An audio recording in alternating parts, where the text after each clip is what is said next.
हमें बहुत सारे लोग ना अत्यंत प्रामुख्य विषय जो रहता है उसको दूसरी तरफ छोड़ देते हैं।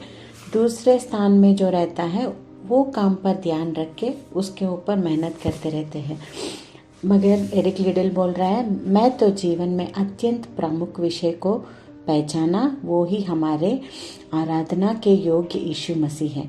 वो छोटे बड़े सबके उद्धार करता है, वो ही हमको मूल्य देते हैं। इसलिए प्रभु मैं हूँ करके एरिक लिडल बोल रहे हैं। उसकी लंबी इच्छा ओलंपिक मेडल से भी प्रभु की आराधना करना ही प्रमुख विषय है करके पूरे दुनिया के सामने प्रकट किया व्यक्ति है ये। अगर हम परमेश्वर को आदर करते तो वो हमें आदर करेंगे करके और एक बार एरिक लिडल ने सिद्ध किया है।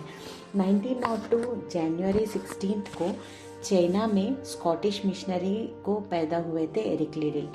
बचपन से भी एरिक को खेलने पे बहुत मौज था, मतलब खेलना बहुत पसंद था। बचपन से भी एरिक को खेलना बहुत पसंद था। उसके 6th ईयर में वो पढ़ाई के लिए इंग्लैंड भेजा गए थे।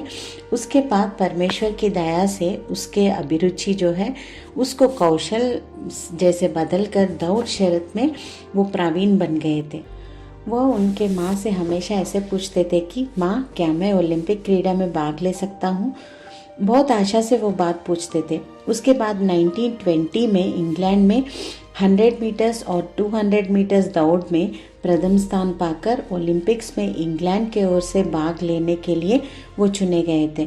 उसे क्रीड़ा पर कितना भी इच्छा हो, मगर वो परमेश्वर को ही पहला स्थान देते थे। 1924 में पेरिस में हुआ ओलंपिक्स में 100 मीटर्स का दौड़ शर्त रविवार को आया था, मगर एरिक लिडल ने बोला, रविवार का दिन सिर्फ मेरे प्रभु के लिए ही है, नहीं मैं नहीं खेल सकता करके उसने कह दिया था उनसे। तब एक बार पूरा देश ने उसे देशद्रोही, धोखेबाज और देश की इज्जत निकालने वाले जैसे फिल्माया था। मगर फिर भी एरिक लिडल ये सब को छोड़ के परमेश्वर को ही प्रथम स्थान दिए थे। परमेश्वर के अनुग्रह से एरिक को 400 मीटर्स दौड़ में भाग लेने का मौका मिला। 100 और 200 के दौड़ के अलावा वो कभी 400 मीटर्स में भाग नहीं लिए थे और उसके लिए वो मुश्किल भी था। फिर भी वो परमेश्वर पर विश्वास के साथ आगे गए। वो दौड़ शुरू करने के पहले एरिक को एक व्यक्ति आकर एक कागज दिए थे। उसे वैसे ही जेब में रखकर दौड़ प्रारंभ कर दिया एरिक लिडल ने।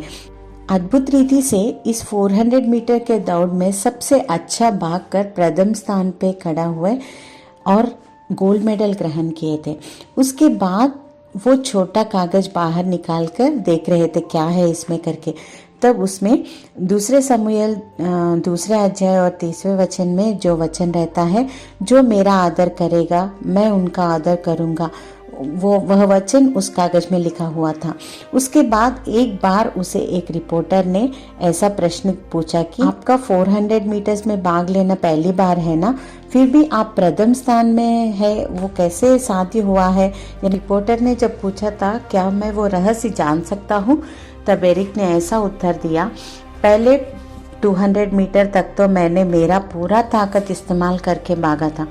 उसके बाद 200 मीटर्स जो है उसमें मैंने परमेश्वर से मदद मांगी और उनकी सहायता से ही मैंने उसे पूरा किया था। 1924 में ओलंपिक्स में गोल्ड मेडल लिया एरिक लिडल ने और बहुत सारे मौके उसके सामने थे। फिर भी वो सब छोड़कर एरिक 1925 में चीन देश को मिशनरी बनकर गए थे। कड़ी मेहनत करके प्रभु का काम करने के समय पर 1943 साल में जापान के लोगों से चाइना पकड़ा गया था।